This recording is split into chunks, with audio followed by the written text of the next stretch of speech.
Hello दोस्तों, welcome to my channel PR knowledge center. तो चलिए तो हम कर रहे थे विजन सितंबर मंथ का करंट अफेयर। तो हम लोगों ने इन्वायरमेंट भी कर लिया। आज हम करेंगे सोशल इशू। ठीक है, तो इससे पहले मैं बता दूं कि हमारे चैनल पे जो है यूपीएससी का टेस्ट और विजनाइज का मैगजीन और साथ ही साथ यूपी बीसीएस के लिए भी प्रिपरेशन कराई जाती है, मतलब टेस्ट वगैरह उपलब्ध कराए जाते हैं। तो टेस्ट वगैरह के लिए, पीडीएफ वगैरह के लिए और मैगजीन के लिए तो आप हमारे टेलीग्राम को ज्वाइन कर सकते हैं, जिसका लिंक आपको डिस्क्रिप्शन बॉक्स में मिल जाएगा। तो चलिए हम सोशल इशू को स्टार्ट करते हैं। तो क्या न्यूज था? धरती आबा जनजाति ग्राम उत्कर्ष अभियान। तो हाल ही में प्रधानमंत्री ने जनजाति समुदायों की सामाजिक आर्थिक स्थिति में सुधार के लिए धरती आबा जनजाति ग्राम उत्कर्ष अभियान का शुभारंभ किया। इसे प्रधानमंत्री जनजाति उन्नत ग्राम अभियान के रूप में जाना जाता है। जनसंख्या स्थिति सांख्यिकी स्थिति है, मानव पूंजी की स्थिति है। तो जनसंख्या 2011 की जनगणना के अनुसार जनजातियों की आबादी 10.45 करोड़ मतलब 8.6% है। इसमें 75 विशेष रूप से कमजोर, जिसे पीवीटीजीज भी कह जाते हैं, जो ज्यादातर दूर दराज और दुर्गम क्षेत्रों में रहते हैं। और सामाजिक आर्थिक स्थिति के बारे में जाने तो 2/3 से ज्यादा जनजाति लोग प्राथमिक क्षेत्र में काम कर रहे हैं। कुल मिलाकर अनुसूचित जनजातियों की 40.6% आबादी गरीबी रेखा से नीचे जीवन यापन कर रही है।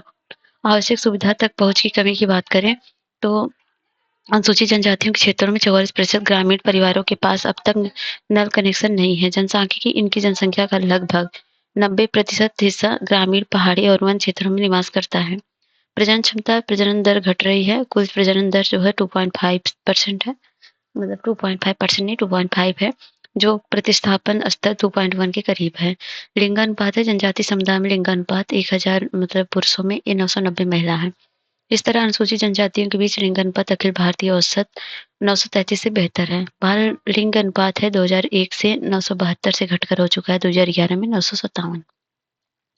मानव पूंजी की स्थिति की बात करें तो शिक्षा, 1 सेकेंड।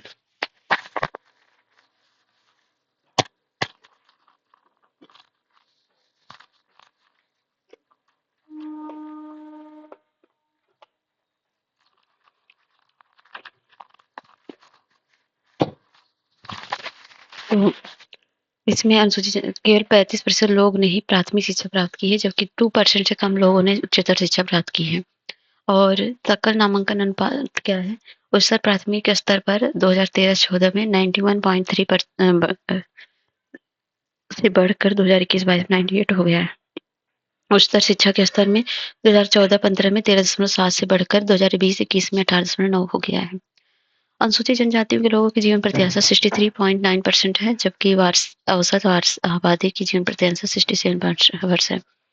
कम वजन का प्रतिशत यह 5 वर्ष से कम आयु में 2005-6 में 54.5 था, जो घटकर 2015-16 में 45.3 हो गया।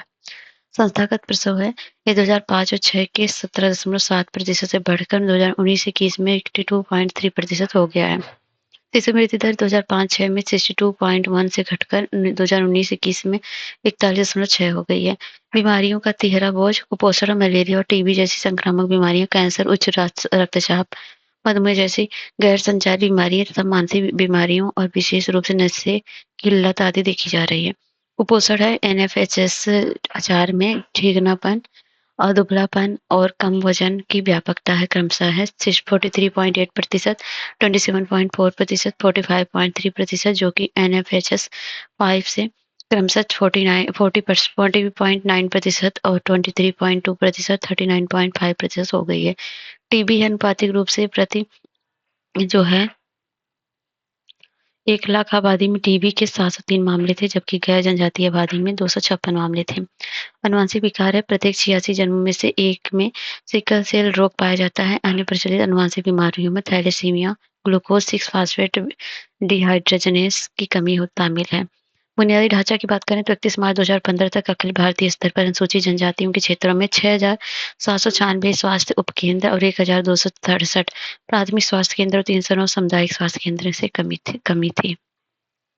और यह योजनाओं की प्रमुख विशेषताएं उद्देश्य है। इसका उद्देश्य जनजाति बहुल गांव और आंशिक जिलों में जनजाति परिवारों तक सुविधाओं की 100% पहुंच सुनिश्चित करना और जनजातीय समुदायों की सामाजिक आर्थिक स्थिति में सुधार लाना है। इसमें अलग-अलग योजनाओं के एकीकरण, लोगों तक पहुँच द्वारा सामाजिक बुनियादी ढांचे, स्वास्थ्य, शिक्षा, आजीविका में अंतराल को समाप्त करने की परिकल्पना की गई है। इसका उद्देश्य है पीएम जनमन, प्रधानमंत्री जनजातीय आदिवासी न्याय महाअभियान से प्राप्त सीख और सफलता के आधार पर जनजातियों, क्षेत्रों, समुदायों का समग्र सतत विकास सुनिश्चित करना। वित्त पोषण इसका कुल परिव्यय जो है 79,156 करोड़ रुपए है। इसमें केंद्र सरकार का योगदान 56,333 करोड़ रुपए और राज्यों का योगदान 22,883 करोड़ रुपए है। इसमें लगभग 63,000 गाँवों को शामिल किया जाएगा। इसमें 5 करोड़ से अधिक जनजातियों को लाभ मिलेगा और 30 राज्यों केंद्र शासित प्रदेशों के सभी जनजाति बहुल गाँवों में 549 जिलों 2,740 ब्लॉक्स को शामिल किया जाएगा। मिशन के घटक हैं 25 योजनाएं शामिल हैं जिन्हें 17 मंत्रालयों द्वारा कार्यान्वित किया जाएगा। इसके तहत 5 वर्षों में अनुसूचित जनजातियों के लिए विकास कार्य योजना के तहत मंत्रालयों को धन आवंटित किया जाएगा। तो ये है इस मिशन के लक्ष्य क्या है। लक्ष्य 1 है सक्षम कार्य बुनियादी ढांचे का विकास। इसमें पात्र परिवारों के लिए अन्य सुविधाओं के साथ साथ पक्का घर, अनुसूचित जनजातियों के परिवारों को प्रधानमंत्री आवास योजना के तहत पक्का आवास मिलेगा। इसमें नल से जल और बिजली आपूर्ति की उपलब्धता शामिल होगी। अनुसूचित जनजाति के पात्र परिवारों को आयुष्मान भारत कार्ड तक भी पहुंच मिलेगा। गांव के बुनियादी ढांचे में सुधार को बढ़ावा मिलेगा। अनुसूचित जनजाति गांव की हर मौसम में सड़क संपर्क सुनिश्चित करना, मोबाइल कनेक्टिविटी और इंटरनेट तक पहुंच प्रदान करना, स्वास्थ्य, पोषण और शिक्षा में सुधार के लिए बुनियादी ढांचा और ये सब करना। लक्ष्य 2 क्या सशक्तिकरण को बढ़ावा देना, आर्थिक सशक्तिकरण को जिसमें कौशल विकास, उद्यमिता संवर्धन और उन्नत आजीविका स्वरोजगार है। और इसमें लक्ष्य 3 अच्छी शिक्षा तक पहुँच का सार्वभौमिकरण करना है और लक्ष्य 4 में स्वास्थ्य, जीवन और सम्मानजनक वृद्धावस्था, ये सब चीज़ें हैं। प्रधानमंत्री जनजाति उन्नत ग्राम अभियान के तहत शुरू की गई परियोजनाओं के बारे में देखें, तो इसमें क्या है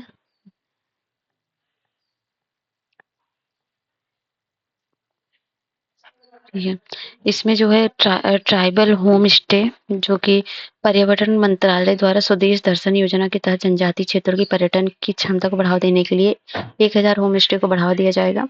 एक गांव में 5 से 10 होम स्टे के निर्माण के लिए जनजातीय परिवारों गांव को धन मुहैया कराया जाएगा। प्रत्येक परिवार के 2 नए कमरों के निर्माण के लिए 5 लाख रुपए और मौजूदा कमरों के नवीकरण के लिए 3 लाख रुपए की सहायता दी जाएगी। वन अधिकार धारकों को स्थायी जीविका दी जाएगी। इस मिशन का विशेष लक्ष्य 22 लाख एफआरआई पट्टा धारकों पर है और कई मंत्रालयों की अलग-अलग योजनाओं का एकीकृत लाभ उन्हें प्रदान किया जाएगा। इन हस्तक्षेपों का उद्देश्य वन अधिकारों को मान्यता देना और उन्हें सुरक्षित करने की प्रक्रिया में तेजी लाना है। सरकारी आवासों, विद्यालयों, छात्रावासों की बुनियादी ढांचे में सुधार करना है। सिकल सेल रोग निदान के लिए उन्नत सुविधाएं स्थापित करना है और जनजाति बहुउद्देशीय विपणन केंद्र जनजाति समुदाय के उत्पादकों को उनकी उपज का सही मूल्य दिलाने, उपभोक्ताओं को जनजातीय उपज खरीदने में सुविधा प्रदान करने के लिए 100 टीएमएमसी स्थापित किए जाएंगे। नेक्स्ट है ये देख सकते हैं जनजातीय समुदाय के सामाजिक आर्थिक विकास के अन्य पहले क्या है। अनुसूचित जनजाति अन्य परंपरागत वनवासी वन अधिकारों की मान्यता देने 2006 है। यह वन में रहने वाले अनुसूचित जनजातियों के वन अधिकारों को मान्यता देने और उन्हें वन अधिकार प्रदान करने के लिए नियमित किया गया है। शिक्षा आवासीय स्कूली शिक्षा सुविधाओं के माध्यम से दूर दराज के छात्रों में जनजातीय समुदाय के छात्रों को गुणवत्तापूर्ण शिक्षा प्रदान करने के लिए एकलव्य मॉडल आवासीय विद्यालय स्थापित किए जाएंगे। वर्तमान में 401 ईएमआरएस 1.2 लाख से अधिक छात्र नामांकित हैं। आर्थिक सशक्तिकरण लघु वन उपजों के लिए न्यूनतम समर्थन मूल्य प्रदान किया जाएगा और प्रधानमंत्री जनजातीय विकास मिशन के माध्यम से जनजातीय उत्पादों के लिए मार्केटिंग सहायता प्रदान की जाएगी। प्रधानमंत्री वन बंधु विकास योजना इसके तहत जनजातीय समुदायों की युवाओं तथा उद्यमिता स्टार्टअप्स परियोजनाओं को बढ़ावा देने के लिए एक वेंचर कैपिटल फंड की स्थापना की जाएगी। इसके तहत 958 धन विकास केंद्र स्वीकृत किए गए हैं। बुनियादी ढांचे के विकास प्रधानमंत्री आदि आदर्श ग्राम योजना का उद्देश्य अधिक जनजातीय आबादी वाले गाँव में बुनियादी ढांचा उपलब्ध कराना है। पीएम जुगा के तहत बुनियादी ढांचे के विकास, आर्थिक सशक्तिकरण, गुणवत्तापूर्ण शिक्षा तथा स्वास्थ्य सेवा तक पहुंच पर केंद्रित एक किए व्यापक दृष्टिकोण अपनाया जाएगा। इस पहल का उद्देश्य जनजातीय आबादियों के सामने आने वाली बड़ी चुनौतियों को समाप्त करना, जैसे जैसे इसके परिणाम सामने आएंगे जनजातीय समुदायों के उत्थान और सशक्तिकरण की प्रतिबद्धता में, जिसमें समावेशी विकास हासिल करने में महत्वपूर्ण भूमिका निभाएगी। नेक्स्ट है स्वच्छ भारत मिशन। तो सुर्खियों में क्यों है, तो ये जो है इसमें 10 वर्ष पूरे हो चुके हैं। अन्य संबंधित तथ्य में जाने तो इस मिशन के 10 साल पूरे होने के उपलक्ष्य में स्वच्छ भारत दिवस 2024 मनाया गया। यह स्वभाव, स्वच्छता, संस्कार, स्वच्छता की थीम के साथ निम्नलिखित 3 प्रमुख स्तंभों पर आधारित है। स्वच्छता की भागीदारी, स्वच्छ भारत के लिए भागीदारी, जागरूकता, सहयोग बढ़ावा देना है। संपूर्ण स्वच्छता पहुंचने में कठिनाई वाले गंदे स्थानों को लक्षित करके मेगा सफाई अभियान को बढ़ावा मिलेगा। सफाई मित्र सुरक्षा शिविर, जिसमें सफाई कर्मचारियों के लिए कल्याण स्वास्थ्य के लिए सिंगल विंडो सर्विस सुरक्षा और मान्यता शिविर की स्थापना करना है। और ये स्वच्छ भारत मिशन 2014 के बारे में जाने तो इसकी शुरुआत महात्मा गांधी की जयंती के अवसर पर 2 अक्टूबर 2014 को एक राष्ट्रीय अभियान के रूप में हुआ था। इसका उद्देश्य सार्वभौमिक स्वच्छता कवरेज प्राप्त करना और स्वच्छता पर ध्यान केंद्रित करने के प्रयासों में तेजी लाना है। उप मिशन, इसके 2 उप मिशन है, ये दोनों केंद्र प्रायोजित योजना है। स्वच्छ भारत मिशन ग्रामीण है, ये जल शक्ति मंत्रालय के तहत संचालित है। और स्वच्छ भारत यह आवासन शहरी कार्यक्रम है। ये जो है एसबीएम यू 2.0 का सेकेंड चरण 2026 तक लागू किया जाएगा। ये 21 से 25 तक था। इसके तहत समग्र सरकार दृष्टिकोण अपनाया जाता है। एसबीएम का महत्व है, इसे इस योजना में भारत जल सैनिटेशन और स्वच्छता में सुधार होगा और स्वास्थ्य सामाजिक पर्यावरणीय स्थितियों को बेहतर बनाने में महत्वपूर्ण भूमिका निभाई है। स्वच्छ भारत मिशन शहरी ग्रामीण के अंतर्गत समग्र सरकार दृष्टिकोण के बारे में जाने तो स्वच्छ सर्वेक्षण इसे प्रमुख मात्रात्मक गुणात्मक एसबीएम जी मापदंडों पर राज्यों और जिलों के प्रदर्शन को रैंक प्रदान करने के लिए 2018 में आयोजित किया जा रहा है। स्वच्छ प्रतिष्ठित स्थल, इसमें 100 प्रतिष्ठित धरोहर, धार्मिक और या सांस्कृतिक स्थलों को स्वच्छता बनाए रखने के लिए हितधारकों को शामिल किया गया है। रेट्रोफिट टू विन पिट अभियान यह ग्रामीण क्षेत्रों में मल गाद यानी मानव अपशिष्ट का सुरक्षित निपटान सुनिश्चित करता है। कचरा मुक्त शहर स्टार रेटिंग प्रोटोकॉल, इसे स्थानीय शहरी निकायों के बीच प्रतिस्पर्धी मिशन मोड वाहनों को प्रसारित करने के लिए शुरू किया गया है। चैलेंज फंड ये स्वच्छता और ठोस अपशिष्ट प्रबंधन पर सेवा स्तर के मानदंडों को पूरा करने में सुविधा प्रदान करता है। स्वच्छ भारत कोष, इसे वित्त मंत्रालय के तहत स्थापित यह कोष सार्वजनिक क्षेत्र, कारपोरेट और व्यक्तियों को फंड में योगदान करने की अनुमति देता है। स्वास्थ्य, सामाजिक, पर्यावरणीय स्थितियों को बेहतर बनाने में स्वच्छ भारत मिशन की परिवर्तनकारी भूमिका। मातृ एवं नवजात स्वास्थ्य सुधार, एक शोध के अनुसार पीएम के तहत 30% से अधिक शौचालय वाले जिलों में शिशु मृत्यु दर 5.3% की कमी के साथ ही ये 5 वर्ष से कम आयु के बच्चों की मृत्यु दर में 6.8% की कमी दर्ज की गई है। शिशु मृत्यु दर में 1000 जीवित जन्मों पर 1 वर्ष से कम आयु के बच्चों को होने वाली मृत्यु की संख्या है। खुले में शौच जल खाद्य प्रदूषण का स्रोत है। बीएम के तहत खुले में शौच को रोककर हर साल 60 से 70 हजार बच्चों की जान बचाई गई है और डब्ल्यूएचओ की एक रिपोर्ट के अनुसार 2014 की तुलना में 2019 में डायरिया में 3 लाख मौतें कम हुई हैं। Bill and Melinda Gates foundation के अनुसार ऐसे क्षेत्र जो खुले में शौच मुक्त नहीं है, वहाँ बच्चों में वेस्टिंग के मामले 58% से अधिक हैं। छात्रों का नामांकन की बात करते हैं तो छात्रों इसमें सैनिटेशन, स्वच्छता की खराब सुविधाएं खासकर छात्रों की उपस्थिति नामांकन पर प्रतिकूल असर डालती है। और महिलाओं के खिलाफ हिंसा में कमी और स्वास्थ्य व्यय में कमी की बचत और आजीविका के अवसरों को बढ़ावा मिलता है। पर्यावरण सुधार, यूनिसेफ के अनुसार खुले में शौच में कमी भूजल संदूषण की संभावना में 12.7 गुना कमी हो गई है। स्वच्छ भारत मिशन सामाजिक और पर्यावरणीय स्थितियों को बेहतर बनाने में सफल क्यों रहा? एसबीएम की सफलता इसके नए दृष्टिकोण में निहित है। इस दृष्टिकोण के तहत शौचालय निर्माणों को सामुदायिक भागीदारी के साथ जोड़ा गया है। इसमें बड़े निवेश किए गए हैं ताकि व्यवहार में बदलाव लाया जा सके और इसे निम्नलिखित रूप से देखा जा सके।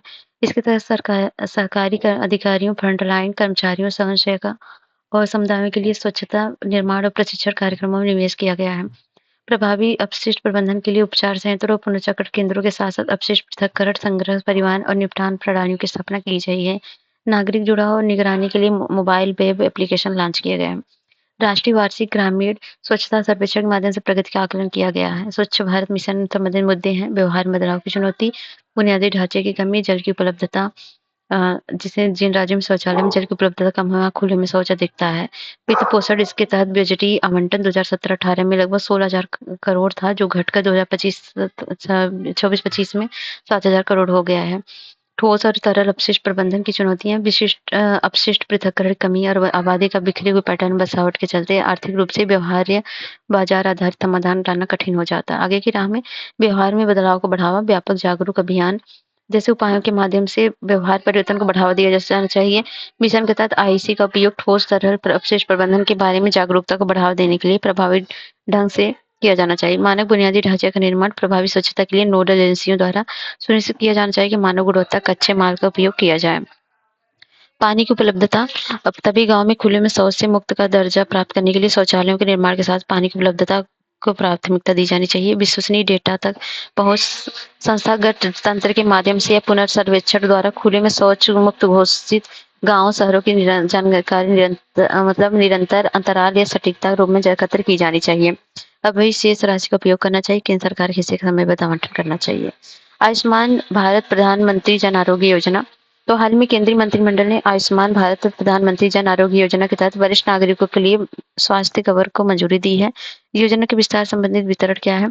पात्रता मानदंड 70 वर्ष या उससे अधिक आयु के सभी वरिष्ठ नागरिक इस योजना के पात्र होंगे, चाहे उनकी आयु कुछ भी हो। इस योजना में लगभग 6 करोड़ वरिष्ठ नागरिकों को लाभ मिलेगा। दिए जाने वाला लाभ है वरिष्ठ नागरिकों को सालाना 5 लाख रुपए का परिवार आधारित स्वास्थ्य कवर मिलेगा। जो लोग पहले ही एबीपीएमजेएवाई के तहत शामिल हैं, उन्हें अपने परिवार के मौजूदा कवर से अलग सालाना 5 लाख रुपए की अतिरिक्त टॉप अप मिलेगा। आसान एक्सेस पात्र वरिष्ठ नागरिकों को अलग से एक कार्ड जारी किया जाएगा। अन्य विशेषताएं हैं। अन्य लोक स्वास्थ्य बीमा योजनाओं का लाभ उठा रहे वरिष्ठ नागरिक या तो अपनी मौजूदगी की योजना में एबीपीएमजे को चुन सकते हैं। निजी स्वास्थ्य बीमा कर्मचारी राज्य बीमा योजनाओं के अंतर्गत आने वाले वरिष्ठ नागरिक भी एबीपीएमजेवाई के लाभ पात्र हो सकते हैं। एबीपीएमजे के अंतर्गत वरिष्ठ नागरिकों को शामिल करने की आवश्यकता क्यों? क्योंकि बढ़ती जनसंख्या 70 वर्ष से अधिक आयु वर्ग की आबादी 2001 में भारत की जनसंख्या का 2.8% थी। वहीं यह 2021 में बढ़कर 4.3% हो गई और 2031 तक इसमें दोगुने होने की संभावना व्यक्त की गई।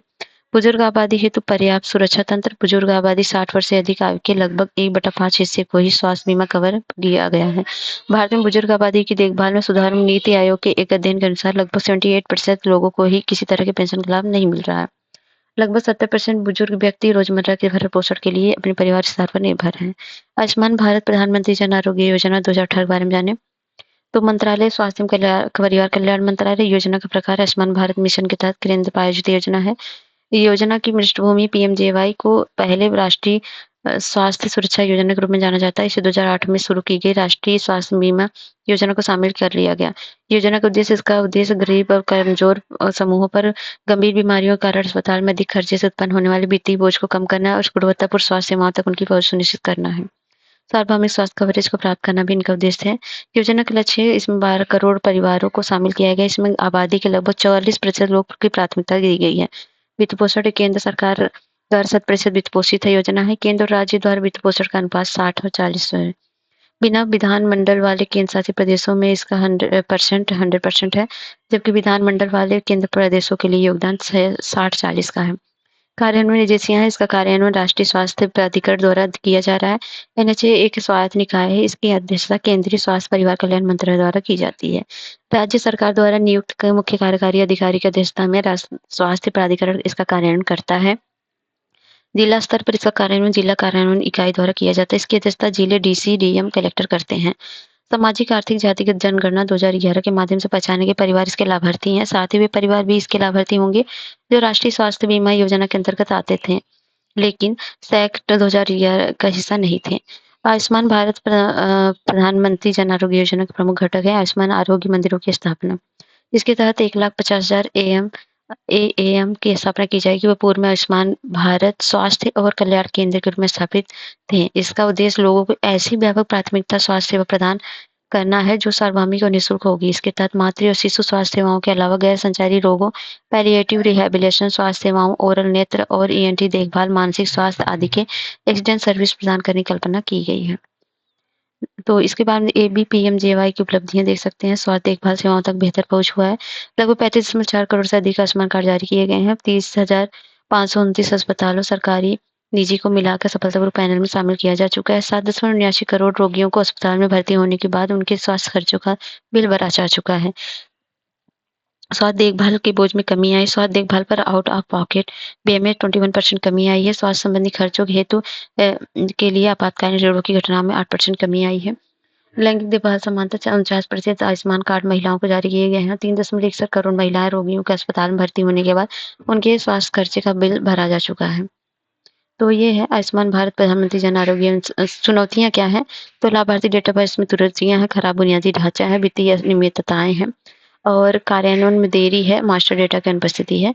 तो निष्कर्ष में आयुष्मान भारत प्रधानमंत्री जन आरोग्य योजना ने लाखों लोगों के आवश्यक कवरेज प्रदान करके और चिकित्सा व्यय में जुड़े वित्तीय बोझ को कम कर स्वास्थ्य सेवा परिदृश्य को काफी अधिक बल दिया है और इसी कारण को अक्षरता सुनिश्चित करने के लिए एनएचए द्वारा कुशल सत्यापन प्रक्रिया, बेहतर बुनियादी ढांचा, अस्पतालों को जियो टैगिंग, नियमित सत्यापन जैसे और अधिक सक्रिय कदम उठाने होंगे।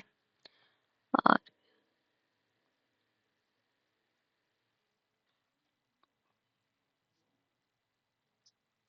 ठीक है। और सुर्खी बाल यौन शोषण एंड दुर्व्यवहार सामग्री तो child sexual exploitation and abuse क्या है? हाल ही में सुप्रीम कोर्ट ने स्पष्ट किया कि बाल यौन शोषण एवं दुर्व्यवहार सामग्री को किसी भी रूप में रखना या देखना लैंगिक अपराधों के बाल को संरक्षण अधिनियम 2012 मतलब पॉक्सो के अंतर्गत सूचना प्रौद्योगिकी अधिनियम 2000 के तहत एक गंभीर अपराध है। सुप्रीम कोर्ट के निर्णय की नजर बात करें तो मद्रास हाई कोर्ट के फैसले को पलट दिया है। सुप्रीम कोर्ट ने मद्रास हाई कोर्ट के फैसले को पलट दिया है जिसमें कहा था कि बाल पोर्नोग्राफी सामग्री मात्र भंडारण कानून का उल्लंघन नहीं है जब तक कि व्यक्ति ने पोर्नोग्राफी उद्देश्य के लिए बच्चे के इस्तेमाल न किया हो। तो इसमें जो ये इसका भंडारण अपराध है, ये सब चीज़ें दुष्ट इरादा है क्योंकि सीएसईएम के देखने और बाल यौन शोषण कृत्य में कोई अंतर नहीं है, भले ही दोनों व्यावहारिक रूप से अलग हैं। ऐसा इस कारण क्योंकि दोनों गतिविधियों में समान रूप से यौन संतुष्टि के लिए बच्चे का इस्तेमाल किया जा रहा है। इस प्रकार इन दोनों कृत्यों में दुष्ट इरादा निहित है।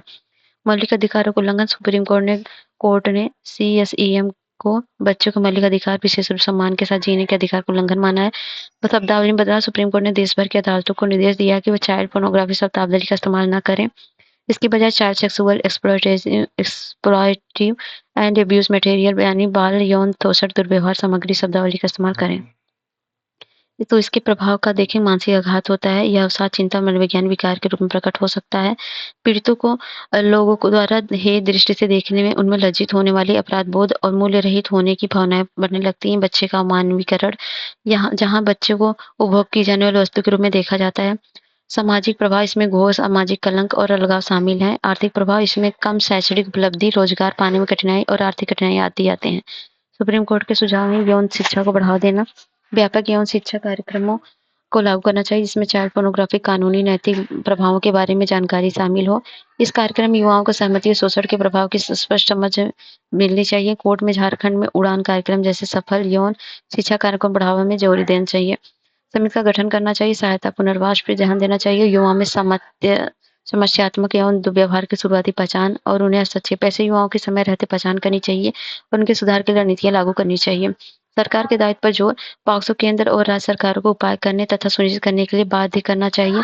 इसके प्रावधान का टेलीविजन, रेडियो, प्रिंट मीडिया सहित मीडिया के अलग अलग माध्यमों से व्यापक प्रचार किया जाना चाहिए। सामाजिक संवेदनशीलता को बढ़ावा देना चाहिए। समाज को पॉक्सो अधिनियम के तहत अपराधों को पीड़ित हुए बच्चों के प्रति संवेदनशील दृष्टिकोण अपनाने की आवश्यकता है। इसके लिए लोगों के व्यवहार में परिवर्तन करना होगा और पीड़ितों की सुरक्षा के लिए कानूनी फ्रेमवर्क में सुधार करना होगा और सुनिश्चित करना होगा कि अपराधियों को जवाबदेह ठहराया जाए। लैंगिक अपराधों में बालकों के संरक्षण अधिनियम पॉक्सो के बारे में जानते हैं। तो पॉक्सो यौन शोषण और दुर्व्यवहार में सभी बच्चों की सुरक्षा बचाव के उद्देश्य से बनाया गया व्यापक कानून है। इसमें न्यायिक प्रक्रिया के प्रत्येक चरण में बच्चों के हितों कल्याण को समुचित महत्व दिया जाता है। इसके लिए कानून में रिपोर्टिंग, साक्ष्य के एकत्रीकरण, अपराधों की जांच, ट्रायल के लिए बाल अनुकूल प्रक्रियाओं को अपनाया गया है। अपराध क्या पॉक्सो के तहत दंडनीय और यौन अपराध तीनों की व्यापक श्रेणियां हैं। यौन पीड़न, यौन शोषण, पोर्नोग्राफी के लिए बच्चे का इस्तेमाल करना। पॉक्सो के तहत बच्चे को 18 वर्ष से कम उम्र के व्यक्ति में परिभाषित किया गया है। 2019 में संशोधन किया गया था। इसमें जिन बच्चों से जुड़े यौन अपराध को मामलों में मृत्युदंड सहित कठोर कार्रवाई का प्रावधान किया गया। विशेष न्यायालयों की स्थापना पॉक्सो नियमों के तहत विशेष न्यायालय राहत पुनर्वास के दौरान बच्चे की जरूरत को पूरा करने के लिए अंतरिम मुआवजे का उद्देश्य पारित करता है। बच्चों की सुरक्षा के लिए किए गए अन्य उपाय हैं। सूचना प्रौद्योगिकी आईटी अधिनियम 2000 है। इसमें 2008 में संशोधन किया गया। संशोधन द्वारा इस अधिनियम के दायरे को व्यापक बनाया गया। इसमें अपराधों को भी शामिल किया गया जिसके प्रति बच्चे सबसे अधिक संवेद्य हो। सूचना प्रौद्योगिकी है नियम 2021 के तहत सोशल मीडिया प्लेटफॉर्म पर बाल यौन शोषण और दुर्व्यवहार सामग्री के प्रसार को रोकना है। यह नियम सोशल मीडिया मध्यवर्तियों के लिए पहचान करने और ऐसी सामग्री तथा उपयोगकर्ता की पहुंच को रोकने के लिए टूल्स विकसित करना, ये सब है।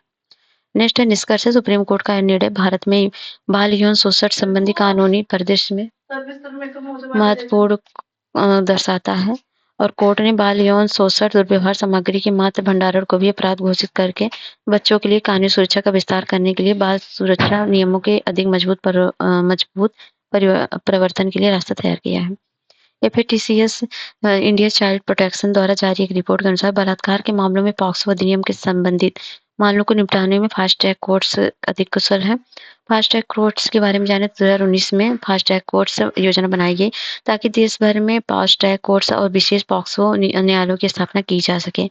इससे बलात्कार पॉक्सो अधिनियम के तहत आने वाले मामलों को त्वरित निपटान किया जा सके। विधि न्याय मंत्रालय इस योजना को राज्यों, केंद्र शासित प्रदेशों, सरकारों, हाईकोर्ट के साथ मिलकर लागू किया गया। इसका केंद्र प्रायोजित योजना है। इसका शुरुआत 2019 में और 2026 तक इसका बढ़ा दिया गया है। इसमें एक न्यायिक अधिकारी और 7 कर्मचारी सदस्य के रूप में शामिल करते हैं। रिपोर्ट्स के बिंदुओं पर नजर आए तो 2022 में 83% और 2023 में 94% दर के साथ एफटीसीएस के उच्चतम दक्षता का प्रदर्शन किया गया है। तो ये सब चीजें हैं। कार्यस्थल पर महिलाओं का यौन उत्पीड़न। तो हाल ही में न्यायमूर्ति हेमा समिति की रिपोर्ट्स में मलयालम फिल्म उद्योगों में महिलाओं के शोषण, यौन उत्पीड़न, लैंगिक असमानता का खुलासा हुआ है। कार्यस्थल पर महिलाओं का यौन उत्पीड़न परिभाषा है किसी कार्यस्थल पर वांछनीय यौन प्रस्ताव, यौन संबंध की मांग अथवा यौन प्रकृति के अन्य मौखिक या शारीरिक आचरण को संदर्भित करता है। राष्ट्रीय अपराध रिकॉर्ड ब्यूरो के आंकड़ों के अनुसार 2022 में देश में कार्यस्थल पर यौन उत्पीड़न से 419 से अधिक मामले दर्ज किए गए हैं। यौन उत्पीड़न के प्रकार हैं। यौन उत्पीड़न को पारंपरिक रूप से 2 प्रकार में विभाजित किया गया है। किसी लाभ के बदले यौन संबंध और कार्यस्थल पर अनुचित माहौल। जैसे एक ऐसा कार्यस्थल जहाँ कर्मचारी नियमित रूप से अवांछनीय यौन व्यवहार का सामना करते हैं जो इतना गंभीर होता है कि उनकी काम करने की क्षमता को प्रभावित करता है, उन्हें अपमानित, डरा हुआ या असुरक्षित महसूस कराता है। कार्यस्थल पर यौन उत्पीड़न के लिए जिम्मेदार कारक क्या हैं? पुरुष वर्चस्व कारक, शक्ति असंतुलन, लैंगिक असमानता और रूढ़िवादी। उच्च पदों पर बैठे लोग ज्यादातर अपने पद को दुरुपयोग कर कानून से बच जाते हैं। जवाबदेही की कमी, जागरूकता, शिक्षा का अभाव। कार्यस्थल पर यौन उत्पीड़न के प्रभाव। महिला प्रभाव है, करियर में व्यवधान, स्वास्थ्य से प्रभाव पड़ता है, महिलाओं के मौलिक अधिकारों का उल्लंघन होता है। कार्यस्थल प्रभाव है दूषित कार्य संस्कृति। कार्यस्थल पर यौन उत्पीड़न दूषित कार्य संस्कृति का निर्माण कर सकता है। ऐसी कार्य संस्कृति भेदभाव, धमकियां और अनुचित व्यवहार को सामान्य बनाती है। इससे महिलाओं के लिए कार्यस्थल पर परिवेश असुरक्षित और गैर समावेशित हो जाता है। उत्पादन में गिरावट।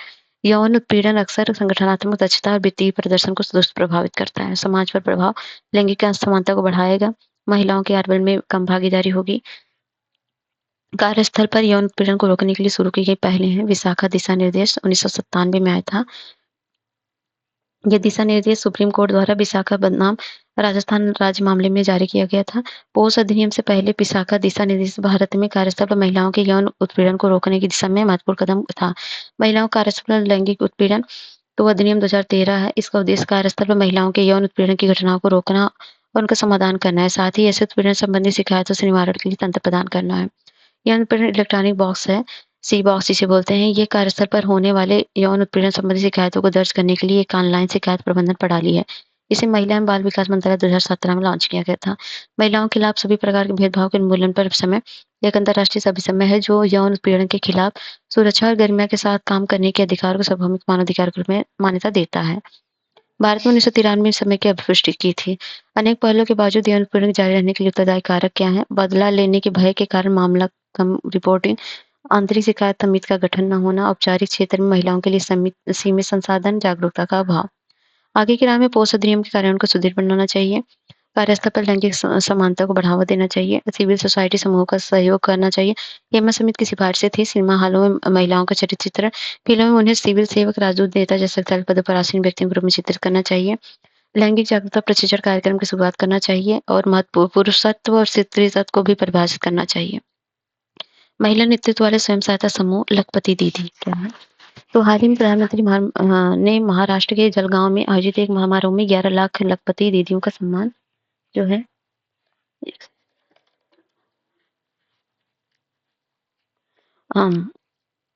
दीदी को सम्मानित किया है। अन्य संबंधित इस अवसर पर प्रधानमंत्री ने लगभग 2500 करोड़ रुपए का रिवॉल्विंग फंड जारी किया। इस फंड में 4.3 लाख स्वयं सहायता समूहों के लगभग 48 लाख सदस्यों को लाभ मिलेगा। और इसमें जो है रिवॉल्विंग फंड का उद्देश्य ऋण देने की प्रक्रिया में तेजी लाना है और सेल्फ हेल्प ग्रुप विकास के लिए आवश्यक निधियों में बढ़ोतरी करना है। Self help group revolving fund प्रदान करने का मुख्य उद्देश्य सेल्फ हेल्प ग्रुप सदस्यों में बजट और संस्थागत ऋण की आदत डालना तथा बाहर लिए गए फंड्स को जो है एक सेकंड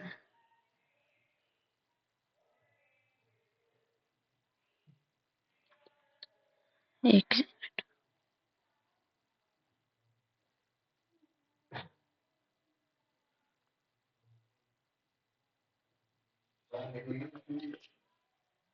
ठीक है। तो self help group revolving fund का उद्देश्य सेल्फ हेल्प ग्रुप सदस्यों में बजट और संस्थागत ऋण की आदत डालना तथा बाहर लिए गए फंड्स के प्रबंधन पर उनकी संस्थागत क्षमता का निर्माण करना है। सेल्फ हेल्प ग्रुप की सहायता के लिए बना एक अस्थायी कोष है। इसके अलावा प्रधानमंत्री ने इस अवसर पर 5,000 करोड़ रुपए के बैंक ऋण की वितरित किया। इसमें 2.35 लाख और सेल्फ हेल्प ग्रुप 45.8 लाख सदस्यों को लाभ मिलेगा। लखपति दीदी के बारे में जाने तो लखपति दीदी कोई अलग योजना नहीं बल्कि एक ग्रामीण विकास मंत्रालय की दीनदयाल अंत्योदय योजना राष्ट्रीय ग्रामीण आजीविका मिशन के तहत शुरू की गई यह पहल महिलाओं की आर्थिक स्थिति को सशक्त बनाने के लिए लक्ष्य के अंतर्गत आने वाला एक परिणाम है। टुडे एनआरएलएम का उद्देश्य प्रत्येक ग्रामीण गरीब परिवार से कम एक महिला सदस्य को सेल्फ हेल्प ग्रुप सदस्य बनाना और उनसे उनकी आर्थिक गतिविधियों में सहयोग देना है। इस मिशन का 2011 मिशन मोड में लागू किया जा रहा है। लखपति दीदी सेल्फ हेल्प ग्रुप एक सदस्य होती है जो घरेलू आय के रूप में 1 लाख या रुपए से अधिक कमाती हैं। इस आय की गणना कम से कम 4 कृषि मौसमों और व्यावहारिक चक्रों के लिए की जाती है। इसमें औसत मासिक आय 10,000 रुपए से अधिक होती है ताकि ये आय सतत हो।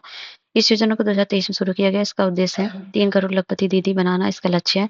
ये योजना कर्मचारियों और समुदाय के सदस्यों में क्षमता निर्माण के साथ-साथ आजीविका संबंधी विविध गतिविधियां, जिला स्तरीय नियोजन, घरेलू सहायता, सरकारी विभाग के अवसर आदि पर भी केंद्रित है। सेल्फ हेल्प ग्रुप सदस्यों को लखपति दीदी बनाने में सक्षम बनाने के लिए उठाए गए कदम है मास्टर प्रशिक्षक और सामुदायिक रिसोर्स पर्सन का एक पूल बनाना, संभावित लखपति दीदियों की पहचान करना, संभावित लखपति दीदियों की आजीविका योजना का संचालन करना, कार्यान्वयन और शुरुआती समर्थन, आजीविका रजिस्टर की निगरानी करना और सफलता का उत्सव मनाना। लखपति दीदियों की पहचान के लिए मानदंड एक सेल्फ हेल्प ग्रुप सदस्य जिसमें सदस्यता में कम से कम 2 वर्ष पूर्ण कर लिए हों, सामुदायिक निवेश नीति का लाभ उठाया हो। वह एनआरएलएम के माध्यम से आजीविका प्राप्त करने के लाभार्थी और कम से कम 2 आजीविका संबंधी गतिविधियों का संचालन कर रही हो। स्वयं सहायता समूह उनके सदस्यों की उपलब्ध है वित्तीय सहायता, पूंजी का समर्थन, रिवॉल्विंग फंड, ये सब चीजें हैं, देख लीजिएगा। ठीक है। और ठीक है, ये है न्यूज इन शॉर्ट में हम देखेंगे। तो क्या है, समाज और सूक्ष्म स्तर पर व्याप्त लैंगिक भेदभाव। तो भारत के उपराष्ट्रपति ने समाज में सूक्ष्म स्तर पर प्राप्त लैंगिक भेदभाव को दूर करने पर बल दिया है।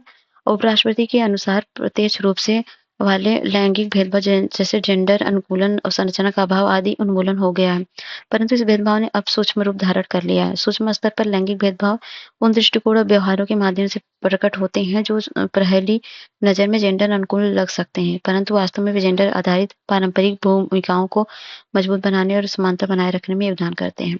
लैंगिक भेदभाव को रोकने के लिए उठाए गए कदम है समान पारिश्रमिक अधिनियम 1976 का। इसे महिला पुरुष के बीच मौजूद वेतन के अंतर को कम करने के लिए लागू किया गया है। बेटी बचाओ बेटी पढ़ाओ योजना, इस योजना का उद्देश्य नागरिकों को लैंगिक पूर्वाग्रह के खिलाफ शिक्षित करना और कल्याणकारी सेवाओं को प्रभावकारी सुधार करना है। प्रधानमंत्री रोजगार सृजन, यह कार्यक्रम महिलाओं को अपना उद्यम स्थापित करने में मदद करता है। मिशन शक्ति, यह महिलाओं को बचाव, सुरक्षा और सशक्तिकरण के लिए एक अम्ब्रेला योजना है। लैंगिक भेदभाव के सूक्ष्म स्वरूप क्या है, रूढ़िवादियों को मजबूत करने वाली प्रशंसा। इसके तहत ऐसी सकारात्मक टिप्पणियां शामिल होती हैं जो वास्तव में पुरुषों और महिलाओं की पारंपरिक भूमिकाओं को मजबूत प्रदान करती हैं और महिलाओं की क्षमताओं को कमतर करती हैं। भर्ती पदोन्नति मूल्यांकन है, शारीरिक बल वाले कार्यों अथवा नेतृत्व प्रबंधन वाले पदों पर पुरुषों को नियुक्त किए जाने संबंधी रूढ़िवादी पूर्वाग्रह भी मौजूद हैं। सूक्ष्म स्तर पर मापमान, माइक्रोगेशन, तो अक्सर अनजाने में की गई छोटी छोटी टिप्पणियां भी लैंगिक रूढ़िवादिता को मजबूत करती हैं, भले ही टिप्पणियां प्रत्यक्ष रूप से हानि न पहुंचाती हों। उदाहरण के लिए यह कहना है कि महिलाएं पारिवारिक कारणों से अपने करियर के प्रति कम प्रतिबद्ध होती हैं। ऑफिस कार्य और घरेलू जीवन के बीच संतुलन में जुड़ी मान्यताएं। पारंपरिक रूप से समाज ये मानता है कि बच्चों की देखभाल और पारिवारिक जिम्मेदारी निभाने का काम महिलाओं का है। इस प्रकार महिलाओं को अधिक प्रभावित कर सकती हैं। लैंगिक भेदभाव के सूक्ष्म रूपों के समाधान के तरीके क्या हैं?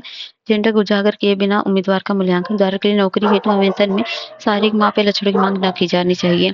समावेशी की संस्कृति बनाना, कार्यस्थल पर ऐसी संस्कृति विकसित की जानी चाहिए ताकि जेंडर तटस्थ होकर सभी के विचारों सुझाव का सम्मान करती हो। कार्यस्थल पर रूढ़िवादी लैंगिक पूर्वाग्रह पर नजर रखना, यह कार्य विविध तरीकों से माध्यम से संपन्न किया जा सकता है। इसमें लोगों की अवधारणाओं का सर्वेक्षण, भाषा के प्रयोग का विश्लेषण, वेतन, करियर उन्नति में जेंडर के आधार पर भेदभाव का विश्लेषण आदि शामिल है। पुरुषवादी मानसिकता को बदलने की आवश्यकता है। लैंगिक मुद्दों के प्रति संवेदनशीलता को व्यापक तौर पर बढ़ावा देने के जरिए किया जाना चाहिए। एनपीएस वात्सल्य योजना, हाल ही में राष्ट्रीय पेंशन प्रणाली वात्सल्य योजना शुरू की गई है। नाबालिगों के लिए एक पेंशन योजना है। यह पात्रता क्या है? सभी नाबालिग नागरिक 18 वर्ष से कम आयु के हों। वयस्क होने पर योजना को आसानी से सामान्य एनपीएस खाते में प्रयोजित किया जा सकता है। और विनियमन और प्रशासन, वित्तीय पेंशन पेंशन निधि विनियामक प्राधिकरण, विकास प्राधिकरण, उद्देश्य दीर्घकालिक वित्तीय योजना और सुरक्षा को बढ़ावा देना, बचत की आदत विकसित करना, वृद्धावस्था सम्मानजनक जीवन जीने हेतु प्रेरित करना। सब्सक्राइबर का योगदान 1,000 रुपए प्रति वर्ष है, अधिकतम कोई सीमा नहीं है। और पीएफआरडीए सब्सक्राइबर्स को सरकारी प्रतिभूतियां, कॉर्पोरेट इक्विटी जैसे विविध निवेश विकल्प उपलब्ध कराएगा। न्यू इंडिया लिटरेसी प्रोग्राम क्या है? तो ये मूलभूत साक्षरता साक्षात्मक ज्ञान है। इसके 5 घटक हैं। महत्वपूर्ण जीवन कौशल है, वित्तीय साक्षरता, परिवार साक्षरता आदि सहित है। बुनियादी शिक्षा है जिसमें प्रारंभिक 3 से 5, मध्य 6 से 8 और माध्यमिक चरण 9 से 12 समतुल्य है। व्यवहारिक व्यावसायिक कौशल है, सतत शिक्षा है, कला, विज्ञान, प्रौद्योगिकी, संस्कृत आदि में समग्र वयस्क शिक्षा पाठ्यक्रमों को शामिल करना। शिक्षा मंत्रालय ने नव भारत साक्षरता कार्यक्रम के तहत साक्षरता, पूर्ण साक्षरता को परिभाषित किया है। उल्लेखनीय कि वयस्क शिक्षा साक्षरता का समर्थन करने के लिए साक्षरता और पूर्ण साक्षरता दोनों को परिभाषित करना आवश्यक है। राष्ट्रीय शिक्षा नीति 2020 सतत विकास लक्ष्य में वयस्क शिक्षा साक्षरता का समर्थन करने पर जोर दिया गया। एसडीजीज 4.6 के तहत ये सुनिश्चित करने का लक्ष्य रखा गया है कि सभी युवा वयस्क 2030 तक साक्षरता एवं संख्यात्मक गणना कौशल प्राप्त कर सकें। साक्षरता समझते हुए पढ़ने, लिखने और गणना करने की क्षमता साक्षरता कहलाती है। और इसमें पहचान, समझ, व्याख्या, सृजन करने की क्षमता के साथ साथ महत्वपूर्ण जीवन कौशल जैसे डिजिटल वित्तीय साक्षरता भी शामिल है। पूर्ण साक्षरता है 100% साक्षरता का समतुल माना जाएगा। किसी राज्य केंद्र शासित प्रदेश में 95% साक्षरता प्राप्त करना पूर्ण साक्षरता के समतुल्य है। नव भारत साक्षरता कार्यक्रम के बारे में जाने तो Ullas, understanding of life strong learning for all in society के नाम से भी जाना जाता है। यह शिक्षा मंत्रालय द्वारा शुरू की गई केंद्र प्रायोजित योजना है। अवधि है 2022-27 5 वर्ष तक की। ये योजना देश में 15 वर्ष और उससे अधिक आयु वर्ग के सभी गैर साक्षरों को लक्षित करती है। इसमें महिलाओं और साक्षरता की दृष्टि से पिछड़े राज्यों पर अधिक ध्यान दिया जाता है। योजना के तहत वित्त वर्ष है 22-27 के लिए 5 करोड़ शिक्षार्थियों का लक्ष्य निर्धारित किया गया है और इसके लिए online teaching, learning and assessment system का उपयोग किया जाएगा। इस अभियान में राष्ट्रीय सूचना विज्ञान केंद्र एनसीईआरटी और राष्ट्रीय मुक्त विद्यालयी शिक्षा संस्थान का सहयोग लिया जाएगा। यह योजना स्कूलों, उच्चतर शिक्षा संस्थानों तथा शिक्षा संस्थाओं में स्वयंसेवी शिक्षकों और छात्रों के माध्यम से क्रियान्वित की जाएगी। योजना राष्ट्रीय शिक्षा नीति की 2020 की सिफारिशों के अनुरूप है। इसकी आवश्यकता क्यों है? क्योंकि 2011 की गणना के अनुसार 15 वर्ष और से अधिक आयु वर्ग में गैर साक्षरों की कुल आबादी 25.76 करोड़ ही है। ठीक है, तो ये खत्म होता है ये न्यूज और अगले में हम करेंगे साइंस एंड टेक्नोलॉजी का। तो अगर वीडियो पसंद आता है लाइक शेयर सब्सक्राइब करें। मिलते हैं नेक्स्ट वीडियो, तब तक के लिए जय हिंद, जय भारत।